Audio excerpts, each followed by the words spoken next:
Vanessa, banyak beli barang. Bunga ni untuk apa? Bunga ni untuk hiasan pusat sumber sekolah saya, Kak Ti. Oh, ya ke Vanessa? Baguslah kalau macam tu. Kita mesti sayang sekolah kita. Bukan saya seorang saja. Kami berkongsi untuk menyumbang kepada sekolah. Oh, bagus sangatlah tu Vanessa. Saya minta diri dululah, Kak Ti. Yalah, Kak Ti pun nak cepat ni. Jumpa lagi ya. Bye.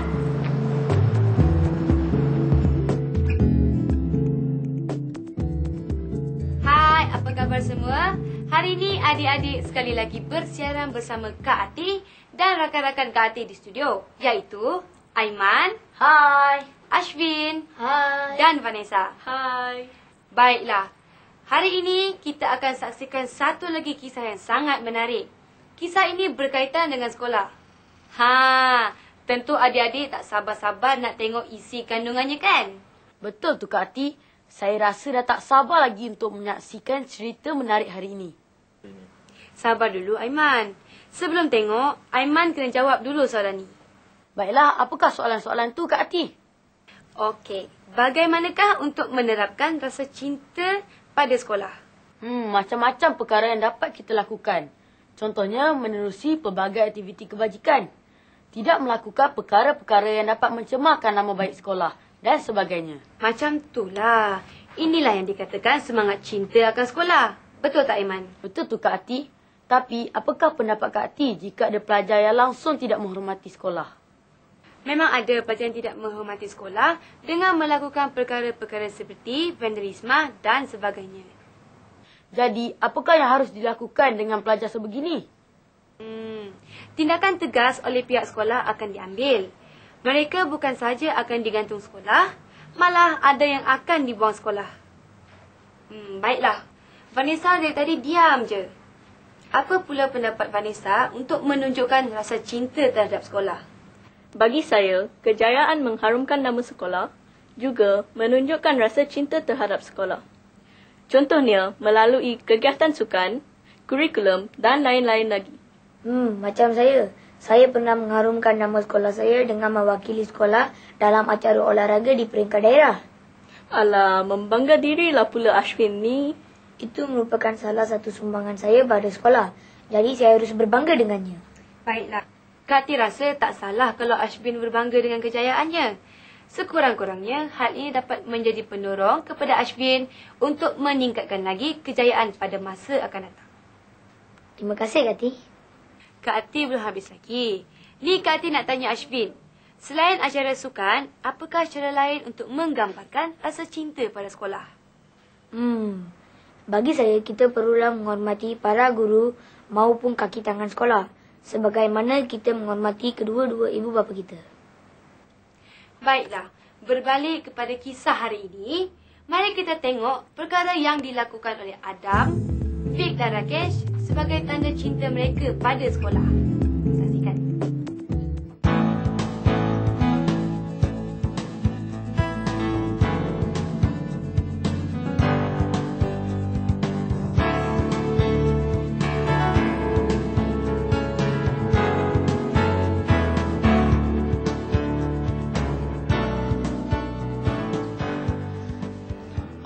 mana yang boleh kita buat sebagai sumbangan kita kepada sekolah? Yalah kan, saya pun terfikir untuk buat sesuatu sebagai tanda sayang pada sekolah. Tapi mampukah kita berdua saja yang melakukannya? Kita bolehlah panggil kawan-kawan untuk membantu. Betul juga ya. Tapi apa cadangan awak, Vic? Kalau kita anjurkan malam amal, macam mana? Itu cadangan yang baik. Tapi belanjanya tentu besar. Macam mana kita nak dapatkan duit? Awak bercadang nak buat apa, Adam? Kalau kita buat mural macam mana? Belanjanya tidak besar. Kita hanya memerlukan cat dan beru saja. Kalau buat mural, berapa orang yang kita perlukan untuk membantu kita? 6 dan 7 orang dah cukup dah. Macam mana kita nak mulakan projek ini, Adam? Mari kita berbincang dengan cikgu. Mari.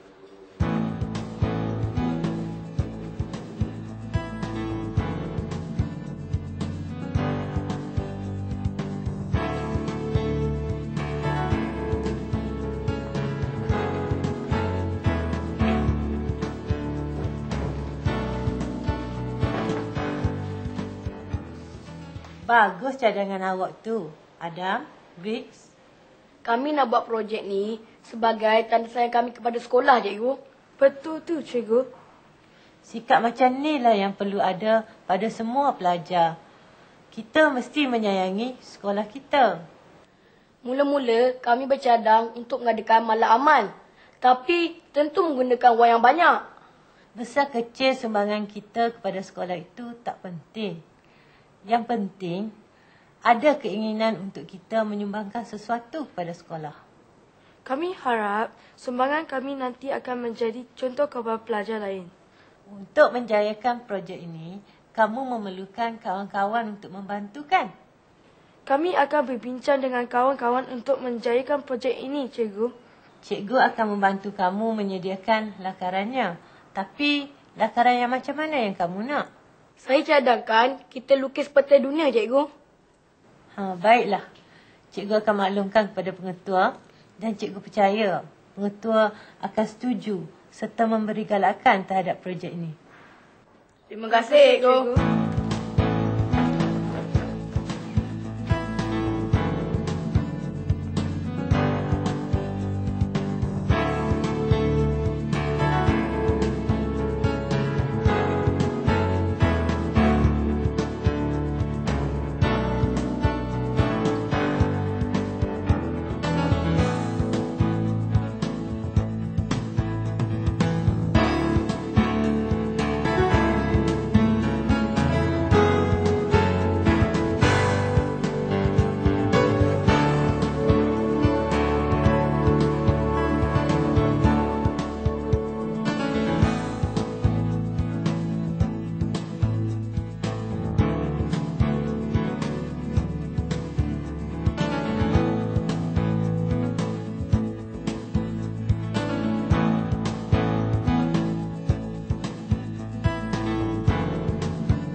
Amboi, cantik sungguh mural ni. Bagus, Adam. Briggs. Terima kasih, cikgu. Terima kasih, cikgu. Ini sebagai sumbangan kami pada sekolah, cikgu. Semasa cikgu di bilik pengetua tadi, pengetua sungguh gembira kerana kamu berjaya menyiapkan mural ini. Ini semua atas kerjasama kawan-kawan kami, cikgu. Saya dan Vic tidak mampu melakukannya berdua saja. Betul kata Adam itu, cikgu. Pengetua ada beritahu cikgu tadi, kamu akan diberi penghargaan atas usaha kamu ini. Terima kasih, cikgu. Jom.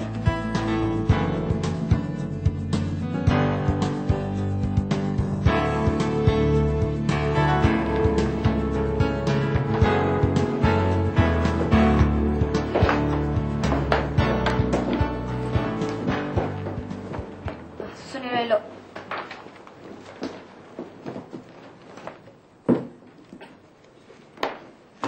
Buku-buku ni akan dibahagikan kepada 2 bahagian. Kenapa Kak Ati?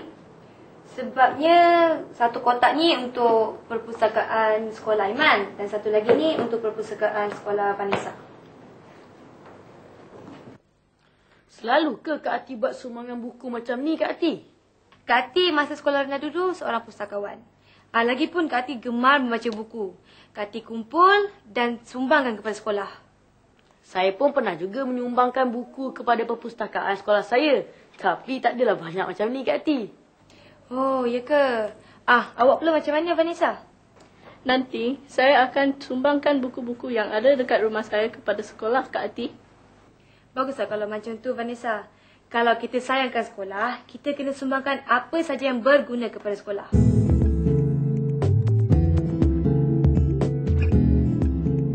Alhamdulillah. Akhirnya, impian mereka untuk membuat mural itu diterima oleh Tuan Pengetua. Setelah melihat kisah tadi, saya mendapat idea untuk membuatnya di sekolah saya. Betul tak, Kak Ati? Betul, Tuan Ashwin. Tidak salah kalau kita buat sesuatu yang boleh membanggakan pihak sekolah. Tapi, jangan sekadar berkata-kata saja. Saya akan lakukan bersama-sama dengan rakan-rakan yang lain. Baiklah. Bagaimana pula dengan sumbangan-sumbangan lain yang telah awak buat untuk mengharumkan nama sekolah? Saya telah membawa pulang kejuaraan dalam sukan olahraga pada Tamasya Sukan di peringkat daerah baru-baru ni. Tahniah Kak Ati ucapkan. Tentu Cikgu-Cikgu Ashwin bangga dengan kejayaan ini. Aiman pula bagaimana? Saya telah menyertai pertandingan syarahan di peringkat sekolah yang diadakan bulan lepas. Sungguh pun saya tidak mendapat tempat pertama, tapi saya bangga kerana berjaya mewakili sekolah ke pertandingan tersebut. Tak apa Aiman, kalah atau menang bukanlah ukuran. Yang penting ialah Aiman sudah pun berusaha bersungguh-sungguh dalam pertandingan itu. Selepas ini, jika ada pertandingan seumpama ini, saya akan menyertainya dan akan berusaha dengan lebih bersungguh-sungguh lagi. Baguslah kalau Aiman mempunyai semangat begitu. Semoga Aiman berjaya pada masa akan datang. Terima kasih atas sokongan Kak Ati tu. Bagaimanakah pula dengan Vanessa? Saya telah dipilih sebagai ketua pasukan terbaik bagi Persatuan Bulan Sabit Merah Malaysia di sekolah saya. Oh, ya ke? Tak sangka ya. Nampak Vanessa ni lemah lembut je orangnya. Tapi telah dipilih sebagai ketua pasukan terbaik. Siapa sangka ya orang perempuan juga berkebolehan. Tahniah, Vanessa. Lepas ni bolehlah ajar saya menjadi ketua pasukan pengangkat yang terbaik ya. Boleh, apa salahnya? Apakah agaknya petua-petua kejayaan yang boleh dikongsi dengan kami, Vanessa? Betulnya ialah bersungguh-sungguh dan jangan ambil mudah dalam melakukan setiap perkara. Dengar tu, Aiman, Ashwin, nasihat daripada Vanessa. Bukannya senang untuk mencapai kejayaan tanpa pengorbanan. Betul tak, Vanessa? Betul, Kak Ati. Saya rasa cukup berbangga dengan kesungguhan mereka, Kak Ati. Ya, betul tu. Yang baik kita jadikan teladan, tapi yang buruk kita jadikan sempadan. Baiklah, Kak Ati. Sekarang, Kak Ati nak tanya, apakah pengajaran yang dapat diambil daripada kisah kita hari ini? Ashwin boleh tolong jawab dulu? Di sini saya dapat lihat sikap tanggungjawab dan bersungguh-sungguh adalah penting bagi membina kejayaan. Ya, tepat tu. Selain sikap tanggungjawab, apakah teladan lain yang dapat kita ambil? Vanessa? Setiap sekolah harus mewujudkan hubungan yang baik antara guru dan pelajar. Ini akan membentuk suasana yang harmoni dan sejahtera. Betul tu. Guru-guru dan para pelajar ibarat magnet yang sentiasa melekat antara satu sama lain dan saling memerlukan. Tambahan pula, untuk mendapat keberkatan, kita perlulah menghormati guru seperti kita menghormati ibu bapa kita. Baiklah, bagaimana pula dengan Aiman? Saya rasa para pelajar haruslah sentiasa bersedia untuk memikul tanggungjawab yang diberikan oleh pihak sekolah dengan setulus hati. Barulah kejayaan akan menjadi milik bersama. Bagaimana pula jika ada pihak-pihak tertentu yang enggan memberikan kerjasama. Kita haruslah menasihati mereka di samping memberikan contoh-contoh kejayaan pada mereka. Pandailah Aimani. Terima kasih atas pujian Kak Ati tu. Baiklah, Kak Ati harap adik-adik akan dapat laksanakan setiap kata-kata yang diluahkan tu apabila tiba masanya nanti.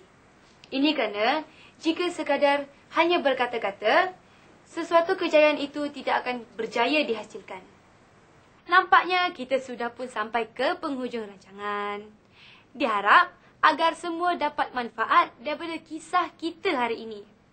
Semoga berjumpa lagi pada lain masa. Selamat beristirahat bersama keluarga dan jumpa lagi.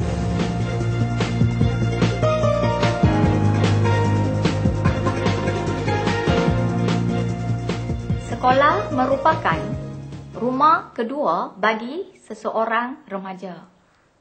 Remaja banyak menghabiskan masanya di sekolah, sama ada belajar atau melakukan aktiviti ko-kurikulum, bersukan, beriadah, bermesyuarat atau melakukan aktiviti yang lain. Sebagai seorang remaja dan pelajar yang bertanggungjawab, sebagaimana kita sayang akan keluarga kita, kita juga perlu sayang kepada sekolah di mana kita menuntut ilmu.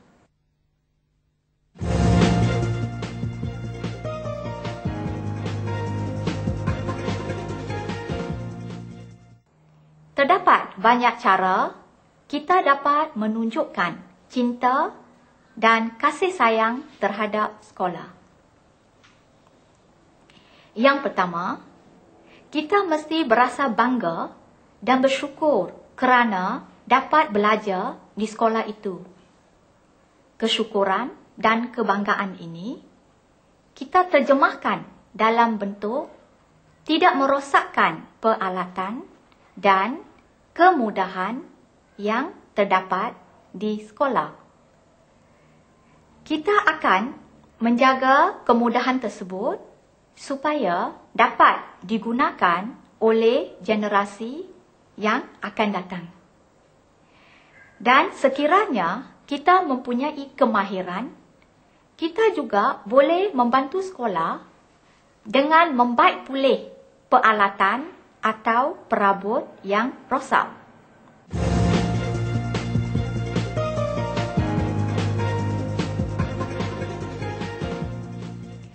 Yang kedua, kita juga boleh menunjukkan rasa terima kasih kita kepada sekolah yang telah banyak membantu kita. Contohnya, belajar dengan bersungguh-sungguh dan lulus dengan cemerlang. Sebagai pelajar, kita jangan menghampakan harapan guru-guru yang telah mengajar kita. Kita juga boleh membantu pihak sekolah menambah dana untuk memperbaiki bangunan sekolah yang rosak, mengadakan gotong royong untuk menceriakan dan mengindahkan kawasan sekolah.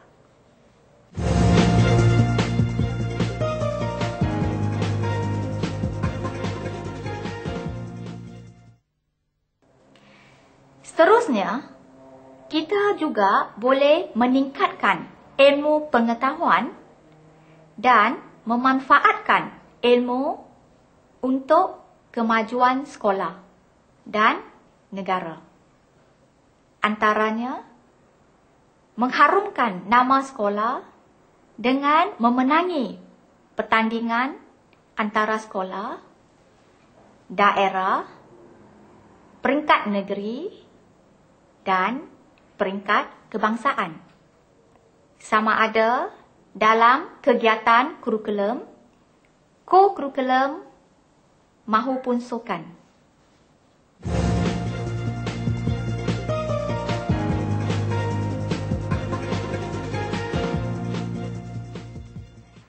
Yang keempat, kita tidak boleh melakukan perbuatan yang boleh mencemarkan imej dan nama sekolah. Kita tidak boleh terlibat dengan kegiatan yang negatif seperti kes buli, peras ugut dan pergaduhan.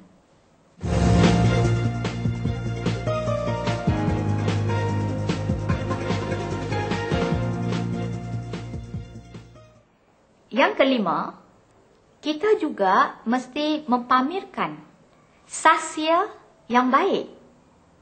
Berpakaian kemas dan bersih, menghormati guru dan kaki tangan sekolah, dan mematuhi peraturan sekolah.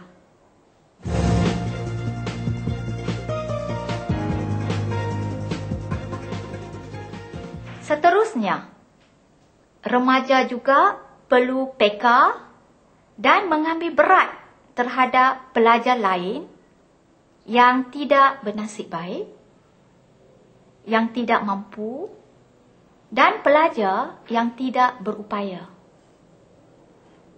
Menganjurkan aktiviti kerja amal dan aktiviti kebajikan untuk membantu golongan ini seperti mengutip derma dan sebagainya.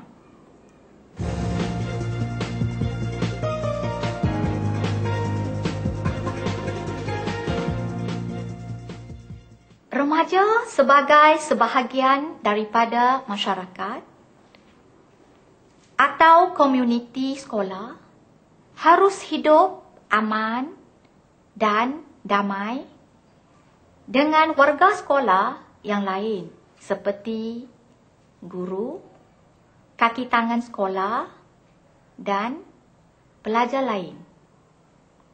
Kita perlu hidup bermasyarakat dan bertolak ansur dengan kepercayaan dan adat resam pelbagai kaum yang terdapat di sekolah.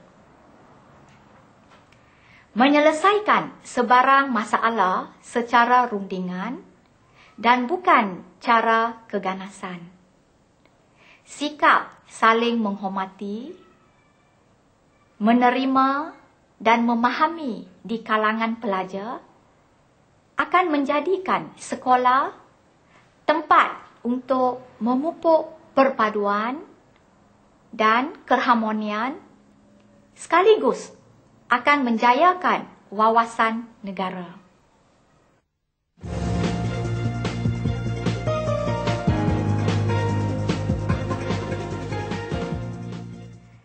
Berusahalah untuk menjadikan sekolah sebuah tempat yang selamat, tempat yang indah, tempat yang menggembirakan, dan menjadi tumpuan anak-anak. Sekolahku, rumahku, syurgaku.